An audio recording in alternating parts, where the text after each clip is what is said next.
So hello friends, good afternoon. Once again, you are welcome to our YouTube channel American Amau. If you haven't subscribed our channel, please press the bell icon. So let's start the video. चलिए शुरू करते हैं. So today we are going to learn about the weather. आज हम मौसम के बारे में आपको बताने जा रहे हैं and आज आप सीखेंगे मौसम के बारे में. In India we face the different types of weather. Bharat में हम लोग अलग अलग प्रकार के मौसम का सामना करते हैं, जैसे कि आपकी गर्मी होती है, ठंडी होती है, बरसात होता है. तो बहुत सारे लोग होते हैं उनको मौसम से काफ़ी एलर्जी होती है. अब जैसे कुछ लोग होते हैं ना, अब गर्मी के मौसम में बाहर जाने से उनको हिचकिचाहट होती है कि उनको ऐसा लगता है कि अगर हम बाहर गए तो काले हो जाएंगे. कुछ लोग ऐसी ठंडी के मौसम में करते हैं, ऐसे कुछ लोग बरसात के मौसम से बड़ी एलर्जी रखते हैं. खैर, मौसम को डेफिनेट हम बोलते हैं वेदर. हाँ, मौसम की इंग्लिश होती है weather. Just repeat with me, weather. Weather का मतलब होता है मौसम. And in India, not India, basically there are 5 types of weather. 5 प्रकार के मौसम होते हैं. जैसे first that is the winter season. जी हाँ, विंटर सीजन का मतलब होता है ठंडी का मौसम. बहुत सारे लोग ऐसे होते हैं ना, ठंडी के मौसम में ठंडी लगती है, लेकिन होता है क्या ना कि शान में, फैशन में they don't put on sweater वगैरह नहीं पहनते हैं. ऐसा होता है ना, कभी कभी कुछ बड़े फैशनेबल होते हैं, है ना, इसका कान वगैरह भी नहीं लगा सकते या फिर स्वेटर वगैरह नहीं पहन सकते. लेकिन होता क्या है ना, आप उनको गौर से देखेंगे, उनकी पूरी बॉडी एकदम से शिवर करती है, कांपती रहती है ठंड से. कभी कभी तो ऐसा होता है उनके दांत तक बजने लगते हैं लेकिन ना बना पहन नहीं सकते हैं. ऐसे होता है समर सीजन. कुछ तो ऐसे होते हैं कि गर्मी के मौसम में ना बाहर जाना पसंद नहीं करते. जैसे कि हमारे अतीक सर है ना, उनको गर्मी से बड़ी एलर्जी है. क्रीम वगैरह लगाते हैं अपने आप को फेयर करने के लिए. कभी कभी होता है कि अचानक धूप में बाहर जाना पड़ता है, तो कहते हैं कि सर इतनी धूप. हम कहते हैं अरे सर, जो भगवान की दी हुई सूरत है ना, वही आपके लिए काफ़ी है. आप धूप को छोड़िए, चलिए मेरे साथ. खैर, तो हम बोलते हैं समर सीजन मतलब गर्मी का मौसम. रेनी सीजन बारिश का मौसम. ऐसे कुछ लोग होते हैं ना, बारिश से उनको बड़ी एलर्जी होती है. क्यों? कीचड़. इंडिया में जानते हैं ना, मौसम तो बन जाता है बड़े अच्छे से, लेकिन उसके सही होने में बड़ा टाइम लगता है. खैर, जैसे हमारी मैम है ना, उनको बारिश के मौसम से बड़ी एलर्जी है. अब एक बार क्या हुआ कि पार्टी में जा रही थी, अब अचानक से बारिश हो गई. और जब बारिश हो गई तो आपको पता ही है कि यहाँ का मौसम कैसा है. अब मत पूछिए क्या हुआ वहाँ पे. खैर, आगे बढ़ते हैं. स्प्रिंग सीजन बहुत प्यारा मौसम होता है. स्प्रिंग सीजन कुछ लोग होते हैं ना, जैसे कि खैर रोमांटिक टाइप, तो उनको ये मौसम बड़ा पसंद होता है. और कुछ ऐसे भी होते हैं जो ऑटम मतलब पतझड़ के मौसम को पसंद करते हैं. पतझड़ बोले तो जैसे टूटे दिल के लोग होते हैं, जैसे पत्तियाँ वगैरह टूट के गिर जाते हैं ना. कुछ ऐसे भी होते हैं जिनका दिल टूट के गिर जाता है, बेचारे एक कोने में बैठ जाते हैं और अपनी बीती हुई दास्तान को याद करते रहते हैं. तो उनको ऑटम यानी कि पतझड़ का मौसम बड़ा पसंद होता है. खैर, today I am gonna talk about the summer season. आज हम बात करने जा रहे हैं आपके गर्मी के मौसम के बारे में. अब देखिए गाइस, अक्सर होता है कि हम जब बाहर जाते हैं कहते हैं कि यार आज तो बड़ी गर्मी है, कहते हैं ना, तो डेफिनेटली हम गर्मी को बोलते हैं हॉट. आप जानते होंगे तो जनरल होता है, लेकिन कहना कि बहुत गर्मी है तो इंग्लिश बोलते हैं, कहते हैं कि इट्स डैम हॉट टुडे. जब भी बोलना हो कि आज बहुत गर्मी है तो आप बोलिए इट्स डैम हॉट टुडे. ऐसी गर्मी ऐसी होती है जो आपको झुलसा देती है. यूँ जैसे मानो ना कि आलू को ना आग पे रख के उबाल दिया गया हो. कभी कभी ऐसी गर्मी पड़ जाती है, इंसान एकदम से अंदर से उबल जाता है. उसको हम बोलते हैं स्कॉचिंग हॉट. पसीना होता है, स्वेटिंग होती है, होता है ना कभी कभी कुछ लोग होते हैं. इसको बोलते हैं स्कॉचिंग हॉट. स्कॉच का मतलब होता है झुलस जाना या झुलसा देना. जैसे if you are in the class, अगर आप कपड़ा प्रेस करते हैं, कभी कभी होता है मिन टाइम आपकी कॉल आ गई, तो आपने अचानक से अपने आयरन को छोड़ दिया और आपने फ़ोन अटेंड कर लिया. हेलो, ओ लो, शर्ट पूरा चल गया. होता है ना कभी कभी, तो माई शर्ट गॉट स्कॉच्ड. खैर, हमारा मेन मुद्दा है मौसम. तो बोले इट्स स्कॉचिंग हॉट टुडे. आज झुलसा देने वाली गर्मी है. बोले it's scorching hot today. Please stop. कुछ गर्मियाँ ऐसी होती हैं जो स्किन वगैरह पे एकदम से क्या बोलते हैं कि पिंपल्स वगैरह आ जाते हैं. मोस्टली मई जून में ऐसा होता है. कुछ ज़रा सा भी धूप में आए कि नहीं, उनकी हालत ख़राब हो जाती है। अब मत पूछिए ना, उनको ऐसा लगता है कि धूप में आते ही ना हमारा पूरा कलर बदल जाएगा।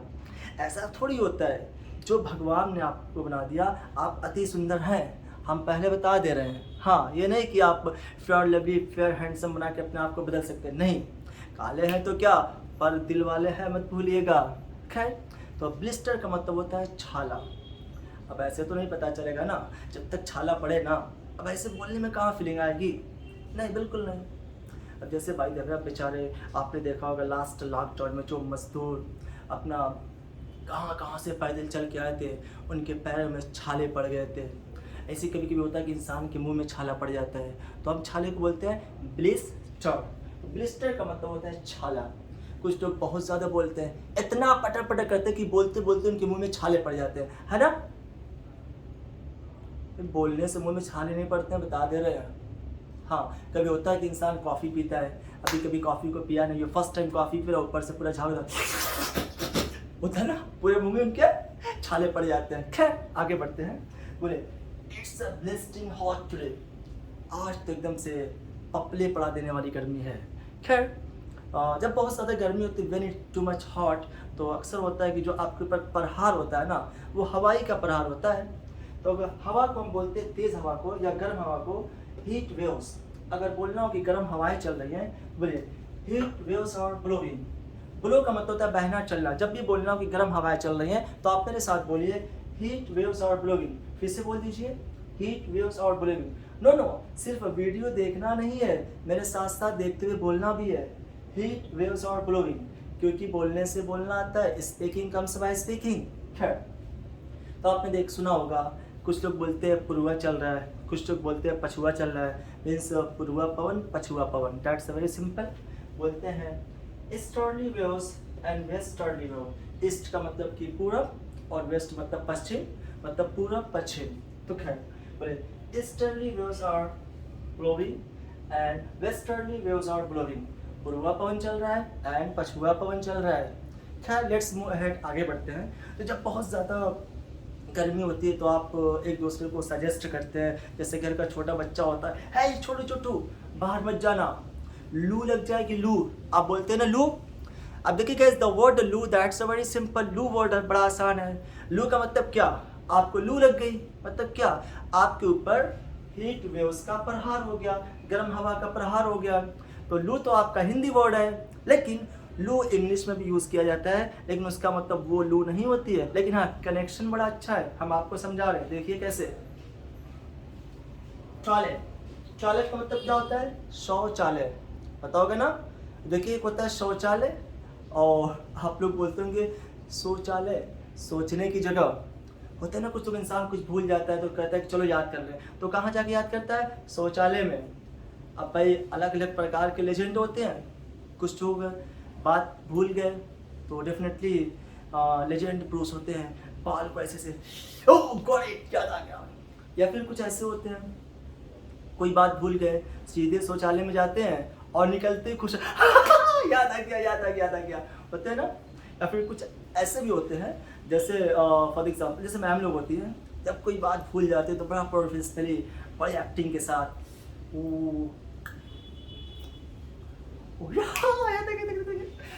खैर, आप मत मुस्कुराइए, हाँ आप भी सीख लीजिए। तो खैर देखिए, तो टॉयलेट का मतलब होता है टॉयलेट, शौचालय, और उसको स्लैंग में बोलते हैं लू।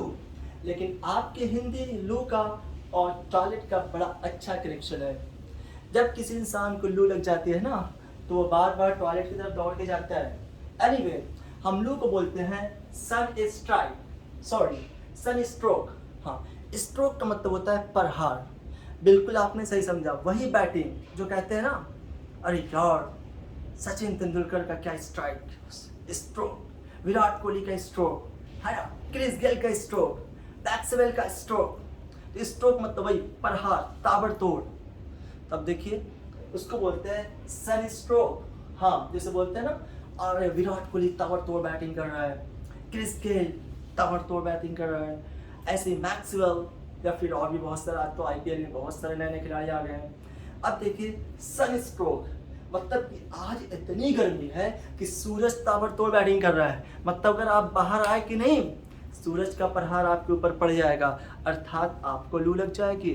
बहरहाल अगर कोई बाहर जा रहा है तो आप उससे कह सकते हैं, hey you are going in the sunlight, आप धूप में जा रहे हैं। यू विल गेट स्कॉच, आप झुलस जाएंगे।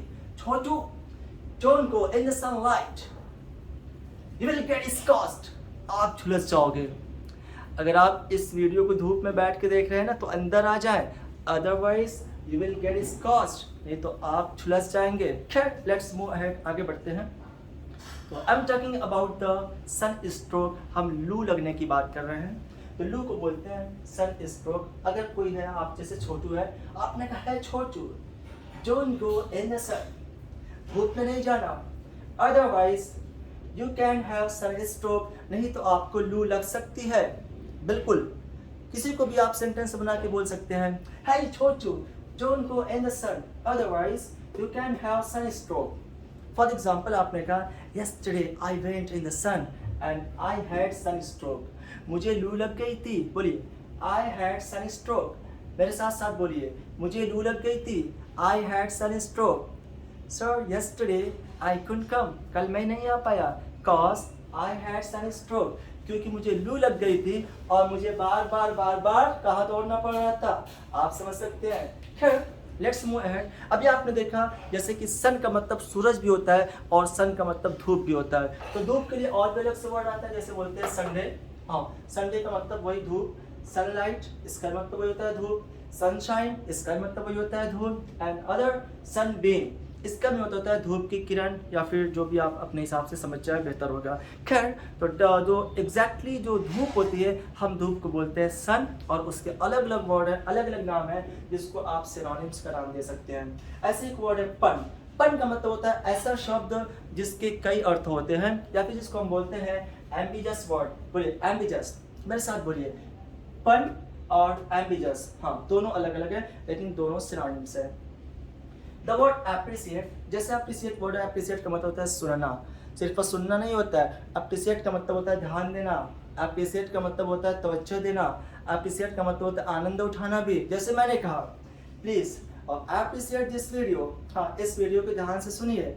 आपने कहा सर मैं इंजॉय कर रहा हूँ, I am appreciating this video and as well as learning. खैर अब देखिए यहाँ पे है आई सा और सा इन अ सा, द वर्ड सा, सेकंड सा एंड थर्ड सा, तीनों की स्पेलिंग सेम है और तीनों एक ही वर्ड है, लेकिन अलग अलग जगह पे आए हैं, लेकिन तीनों का तीन अर्थ है। एक सा का मतलब आई सा, मैंने देखा, और क्या देखा, औसा, एक आरी देखा यानी काटने वाली, और कहाँ देखा, इन द सा, एक अलमीरा के अंदर देखा। तो मैंने एक अलमीरा के अंदर एक आरी को देखा, इसका मतलब ये होता है, इसी को बोलते हैं ambiguous sentence. Other word and that is the my deer is dear and very dear. ध्यान से देखिएगा और सुनिएगा, my deer is dear and very dear, मेरे साथ बोलिए, my deer is dear and very dear. The first deer that means a hidden, and that dear it means a lovely, प्यारा, and other very dear it means a very costly, बहुत महंगा। अभी आप हिंदी देखिए, मेरा हिरन बहुत प्यारा है और महंगा भी है।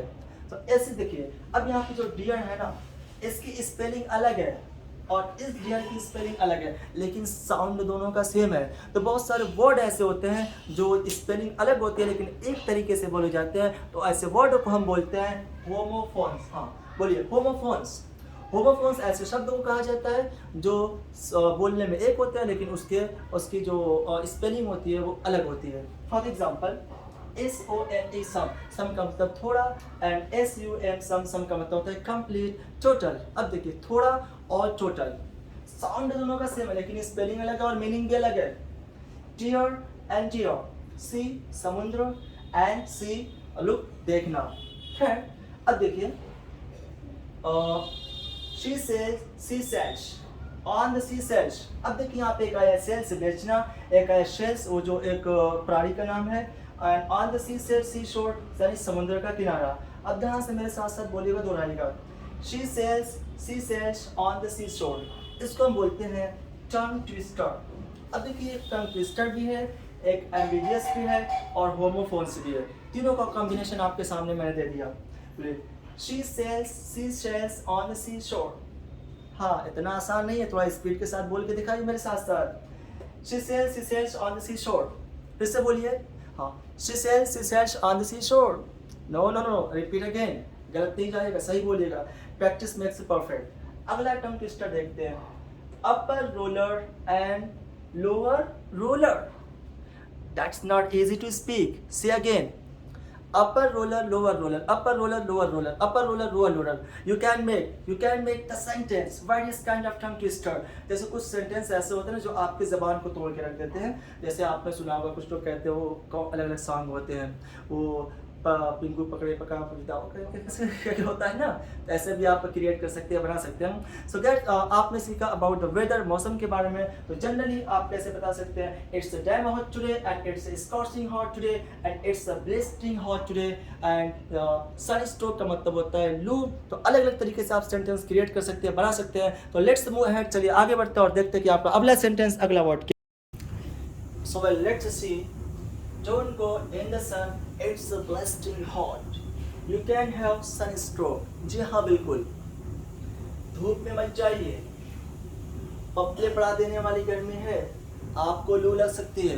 इस तरीके से आप can create any kind of sentence, आप कोई भी सेंटेंस बना सकते हैं। तो लेट्स गो अहेड, चलिए देखते हैं। कभी कभी ऐसा होता है कि जब ठंडी का मौसम होता है, कभी कभी क्या ठंडी में अक्सर ही धूप में बैठने का बड़ा मन करता है ना। और लेकिन गर्मी में इसका अपोजिट होता है, इंसान धूप से बड़ा तेज़ भागता है। खैर, जब भी बोलना हो कि मैं धूप करा रहा हूँ, तो शायद आपके माइंड में चल रहा होगा, आप सोच रहे होंगे अच्छा धूप, मैंने बताया धूप को बोलते हैं सन, तो धूप करा रहा हूँ तो मतलब कि मैं धूप में बैठा हूँ। तो बैठने के अंदर होते हैं सिट। आप सिंपल सेंटेंस क्रिएट कर सकते हैं, I am sitting in the sun. हाँ, मेरे साथ बोलिए I am sitting in the sun. Absolutely right, correct है, सही है। आप कह सकते हैं कि मैं धूप में बैठा हुआ हूँ। अब देखिए गाइस, धूप कराने के लिए वर्ड आता है and that is the bask. और बास्क का मतलब होता है सेकना। अब यहाँ पे एक होता है सन बाथ। सन बाथ का मतलब होता है mostly when we have bath on the beach on the sea shore. मतलब हम समंदर के किनारे पे नहाते हैं और फॉर अ लॉन्ग टाइम, 1 घंटे 2 घंटे तक हम एंजॉय करते हैं, तो उसके लिए हम लगाते हैं सन बाथ। और एक्शन होगा हैव सन बाथ। अगर आपको बोलना हो कि मैं बीच पर नहा रहा हूँ, तो definitely you can say that I am having sun bath, या कह सकते हैं I am taking sun bath. Well, जब भी बोलना कि मैं धूप करा रहा हूँ, तो आप यहाँ पे कह सकते हैं I am basking in the sun. ये जनरली बोला जाता है, यूँ कहा जाए कि ये इंडिया वालों के लिए बोला जाता है, वैसे मजाक कर रहा था, ऐसा नहीं, कोई भी बोल सकता है। अब देखिए, जो इंडियन लोग होते हैं ना, तो कुछ लोग होते हैं, यहाँ पे एक वर्ड है टैन। टैन का मतलब होता है to glow your skin, to shine your skin while sitting in the sun, यानी कि वाइल बास्किंग द सन, धूप कराते हुए अपने स्किन को चमकाना। आपने देखा होगा कि जो जब कभी भी फॉरेनर्स वगैरह धूप के मतलब कि धूप में आते हैं, तो धूप में आने के बाद जो इनकी स्किन होती है ना, ग्लो करने लगती है, चमकने लगती है, एकदम से शाइन होने लगती है। तो अब उनको देखते हुए कुछ इंडियंस लोग होते हैं, धूप में बेचारे आके बैठ जाते हैं। अब पता चला घर पे गया तो उनकी वाइफ लेके दौड़ाती है, भाग जो भाई, मतलब कि उनका पूरा चेहरा ही बदल जाता है। एक तो पहले से हम लोग काले होते हैं और धूप में आते तो और काले हो जाते हैं। खैर, तो टैन का मतलब होता है, जैसे आप कह सकते हैं I M tanning my skin, I am tanning my body. Well, तो बास्क एग्जैक्टली आएगा सेकने के लिए, यानी कि धूप कराने के लिए। तो बास्क के क्या और भी प्रयोग हो सकते हैं, होते भी हैं। आप देखिए, जैसे यहाँ पे एक सेंटेंस लिखा है, अब इसको पहले देख लेते हैं। I am having sun bath, मैंने पहले बता दिया। इसको देखिए, the Burj Khalifa is basking in the lamp light, यानी कि बुर्ज खलीफा रोशनी से जगमगा रहा है। कितना प्यारा सेंटेंस है। हाँ बोलिए, the Burj Khalifa is basking in the lamp light. ऐसे ही बुर्ज खलीफा को हटाते हैं और यहाँ पे ताजमहल का नाम देते हैं। बोलिए, the Taj Mahal is basking in the lamp light. ऐसे मैंने रेड फोर्ट, लाल किला का नाम दे दिया। The red fort is basking in the lamp light. अब कहीं शादी होती है, अब पूरी बिजलियाँ लगी होती है, पूरी तरीके से सजा होता है, आप कह सकते हैं, जैसे आपने कहा कि द गृहस्थ plaza is basking in the lamp light. हाँ, कोई भी सेंटेंस, द महफिल lamp is basking in the lamplight. The Ashirwad is basking in the lamplight. You can create any sentence. आप कोई भी सेंटेंस ऐसे बनाते रहिए, क्योंकि बोलने से बोलना आता है, और वीडियो देखने के साथ साथ मेरे साथ साथ आप बोलते भी रहिए.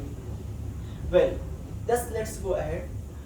By the way, अगर कहना हो कि एक तो होता है धूप कराना, अब ठंडी का मौसम हो, इमेजिन करिए it is the night time और रात का वक्त हो जाए, रात का समय हो जाए. अब क्या रात में सूरज निकलता है? ठंडी तो लगती है ना, ठंडी तो ठंडी होती है, चाहे दिन हो चाहे रात हो, वो तो लगेगी लगेगी. तो अब वहाँ पे आप क्या बोलेंगे? अब सन तो सेट हो गया, छिप गया है, अब वहाँ पे आप बास्ट का ही प्रयोग करिएगा, लेकिन दैट्स वेरी सिंपल. तो अब कहाँ पे बैठेंगे? अब सीढ़ी लगा के सूरज पे तो चढ़ेंगे नहीं, नहीं ना. तो वहाँ पे आप कुछ जुगाड़ लगाएंगे. जुगाड़ में क्या लगेंगे? हो सकता है कि आपने लकड़ियाँ जला ली, या फिर आपने हीटर का प्रयोग कर लिया, या फिर आपने हॉट एसी चला ली. ऐसा भी हो सकता है, पॉसिबल है. तो डेफिनेटली शायद आप सोच रहे होंगे, हाँ, आई am basking in the fire. Fire का मतलब आग होता है.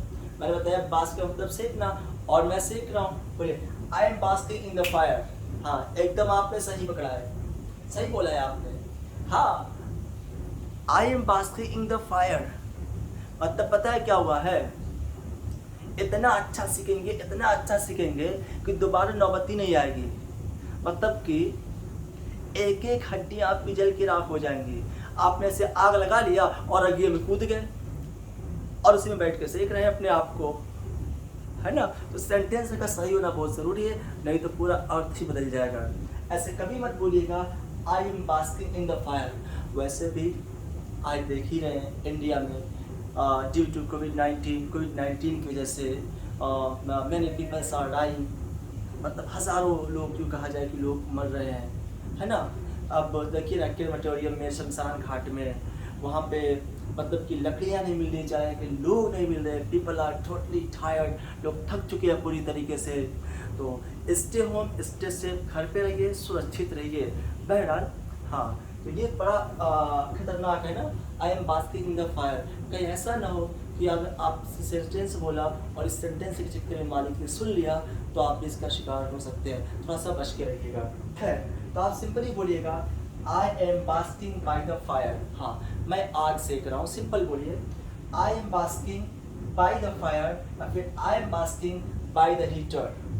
Well, let's turn to the point पे आते हैं, मुद्दे पे आते हैं. तो हम बात कर रहे थे वेदर की, यानी कि मौसम के बारे में. तो एक गर्मी ऐसी होती है, जैसे यूँ देखा जाए it starts in rainy season. बारिश के मौसम में शुरू होती है. जैसे जब बारिश हो जाए और उसके बाद अचानक धूप निकल जाए, चाहे आप घर के अंदर रहिए, चाहे घर के बाहर जाइए, चाहे आप एसी ऑन कर लीजिए, कूलर ऑन कर लीजिए, लेकिन कभी कभी होता है कि बॉडी इंसान की एकदम से चिपचिपी हो जाती है, एकदम टोटली स्वेटिंग, परस्पायरिंग, पसीना आता रहता है ना, तो इंसान एकदम से चिल्ला जाता है. तो उस गर्मी को बोलते हैं. ध्यान से देखिएगा और मेरे साथ साथ बोलिएगा. हाँ, इट्स स्वेटिंग हॉट टुडे. हाँ बोले it's sweating hot today. Sweating hot का मतलब होता है ऐसी गर्मी जो उमस वाली होती है, यानी कि इंसान को एकदम से चिल्ला देती है ना. खासकर इमेजिन करिए कि जब इंसान एकदम से बढ़िया से पहन के कहीं पार्टी वगैरह में जाए और वहाँ पे इस तरीके से गर्मी पड़ जाए. इनफैक्ट आप अपनी बारात गए हो और वहाँ पे ऐसी गर्मी आपको मिल जाए, तो इमेजिन करिए कितना एम्बैरेसिंग मोमेंट होगा ना. इंसान को खुजली होगी, खुजला भी नहीं पाएगा, ऐसे करता रहेगा. बहरहाल गो अहेड, आगे बढ़ते हैं. हाँ, तो बोलिए इट्स स्वेटिंग हॉट टुडे, यानी कि उमस वाली गर्मी है. ऐसे एक वर्ड होता है जिसको हम बोलते हैं सनबर्न. आपने सुना होगा. अक्सर कुछ लोग होते हैं दे टैन देयर स्किन, अपनी स्किन को टैन करते हैं, यानी कि धूप में जाके सेकते हैं. लेकिन कभी कभी ऐसा होता है ना कि बहुत ज़्यादा होने की वजह से या बहुत ज़्यादा धूप में बैठ जाने की वजह से आपको सनबर्न की शिकायत हो जाती है. तो सनबर्न वो होता है the red patches on the skin, यानी स्किन के ऊपर, बॉडी के ऊपर लाल लाल से यूँ कहा जाए कि धब्बे आ जाते हैं, छोटे छोटे तारे निकल आते हैं रेड कलर के. तो अगर ये बहुत ज़्यादा हो जाता है, एक बीमारी हो जाती है. अक्सर आपने देखा होगा कि जब क्रिकेट का मैच होता है तो जो फॉरेनर्स होते हैं वो अक्सर अपने चेहरे पे एक वाइट कलर की क्रीम लगाते हैं. शायद देखा हो, कुछ लोग तो पूरा ऐसे एकदम से मूंछ बना लेते हैं या पूरा ऐसा एकदम से कवर कर लेते हैं. खासकर जब वो इंडिया में खेलने आते हैं या फिर जो कोल्ड कंट्रीज से होते हैं, विंडीज़ वगैरह खेलने जाते हैं, वेस्ट इंडीज़, तो वहाँ पे भी जाके वैसा ही लोग करते हैं, पूरे अपने चेहरे पे वो क्रीम लगाए रहते हैं ताकि उनको धूप बचा सके, यानी कि गर्मी जो है सनबर्न से उनका फेस है वो सेफ रहे। तो अब हमने देखा है कुछ लोग होते हैं, जैसे इंडियन ही को ले लेते हैं, जैसे बालाजी को ले लिए, है ना भाई। एक बार हम देखे बालाजी खेल रहे थे, पूरा ऐसे पूरा क्रीम लगाए हुए थे, हमको तो पहचान में नहीं कि वो बालाजी है कि कोई और है। अब जैसे हमने एक बार देखा कि वो अभी बहुत तो फॉर्म में हमारे खिलाड़ी चल रहे हैं ना, अभी बड़ा उनका नाम भी चल रहा है, खैर कोई भी हो सकते हैं, कब कौन फॉर्म में हो, कब आउट फॉर्म हो, कब इन फॉर्म हो, पता ही नहीं चलता है आज तो। खैर जैसे कि क्रिस गेल, ब्रायन लारा, ये सब अपने टाइम में जब खेलते थे इनका भी यही हाल था। एक तो ऐसे ही लोग काले काले थे और ऊपर से पता नहीं क्यों क्रीम लगा लेते थे। शायद में भी ऐसा भी हो सकता है कि सामने वाले को डराने के लिए, है ना। ये होता है ना, अभी कुछ आपने देखा होगा, कुछ बैट्समैन होते हैं जब क्रीज पे बैटिंग के लिए आते हैं तो आते एकदम से पूरा एक भौकाल बनाते हैं ना, एक मतलब कि एक सामने वाले को धोखा देते हैं, ऐसे ऐसे बल्ले को पटकेंगे, बेचारा जो बॉलर तो वैसे ही डर जाता है, सोचता है कि इतना तेज बैट पट रहा है तो बल्ला मतलब कितना तेज चलाएगा, बेचारा ऐसे ही नर्वस हो जाता है। आपने देखा कुछ बॉलर्स वगैरह होते हैं जब वो बॉलिंग के लिए आते हैं बेचारे खुद ही डरे होते हैं, लेकिन ऐसा भौकाल बनाते हैं ना कि एकदम ऐसे ज़मीन पर ऐसे पाँव से खींचते हैं, ऐसे शेर की तरह पंजा अपना मारेंगे। अब बेचारा जो बैट्समैन होता है देख इतना खतरनाक बॉलर, शायद पता चला कि इसको फेंकना भी नहीं आता, पहली बार फेंकने आया है। बहरहाल तो कुछ चीज़ें ऐसी होती हैं जो आपको धोखा देती है, तो जिसको आप कह सकते हैं भेड़ चाल। हाँ, भेड़ चाल इंग्लिश से बोलते हैं रैट रेस। तो रैट रेस का मतलब होता है भेड़ चाल। कुछ लोग होते हैं ना कि यूँ कहा जाए स्टेप बाय स्टेप उस चीज़ को फॉलो करते चले जाते हैं आंख बंद करके, यानी कि लोग कुएं में गिर जाते हैं, यूँ तो कहा जाए।